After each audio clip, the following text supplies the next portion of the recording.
এই মেসি হচ্ছে দাজ্জালের অনুসারী, নেইমার হচ্ছে দাজ্জালের অনুসারী। এরা কখনো মুসলমানদের বন্ধু হতে পারে না। এরা হাতের মাঝে দাজ্জালের এক চোখা ট্যাটু এঁকে দাজ্জালকে প্রেজেন্ট করে, দাজ্জালকে তারা আইডল মানে। এই নেইমার, মেসি, যতগুলো ইহুদি খেলোয়াড় আছে সবগুলো হচ্ছে দাজ্জালের অনুসারী।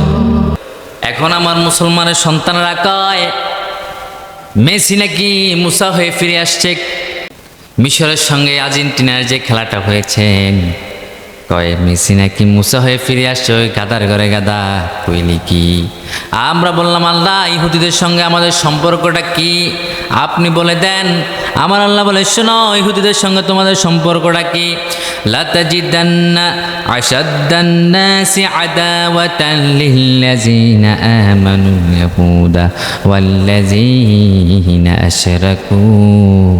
আমার আল্লাহ বলে শোনো ও আমার গোলামেরা, মুসলমানদের জাতীয় দুশ্মন হলো ইহুদি এবং মুশরিক। ইহুদি এবং মুশরিক মুসলমানদের জাতীয় দুশ্মন। তারা কখনো মুসলমানদের বন্ধু হতে পারে না। এই নেইমার বলো, আর্জেন্টিনা, ব্রাজিল বলো, আমেরিকা বলো, ফ্রান্স বলো, সবগুলো মুসলমানের দুশ্মন।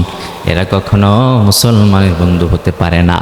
মুসলমানদেরকে ফিলিস্তিন মারে, তারা ইসরায়েলের পতাকা নিয়ে উৎসব করে, আর আমার মুসলমান ইহুদিদের জন্য কাঁদে, ইহুদিদের জন্য আত্মহত্যা হয়, ইহুদিদের জন্য ফাঁসি দিয়ে মরে যায়।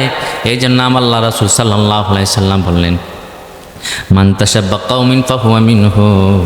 যদি কেউ কোনো কমকে ভালোবাসে তার সঙ্গে আল্লাহ রাব্বুল আলামিন তার হাসর নাসর করে দিবে। তোমার হাসর নাসর ওই ইহুদি এবং মুশরিকদের সঙ্গে হবে। ওই যে ইহুদি এবং মুশরিকের জন্য তুমি তোমার জীবন, তুমি যৌবন, তুমি সব কিছু ব্যয় করে ফেলেছ।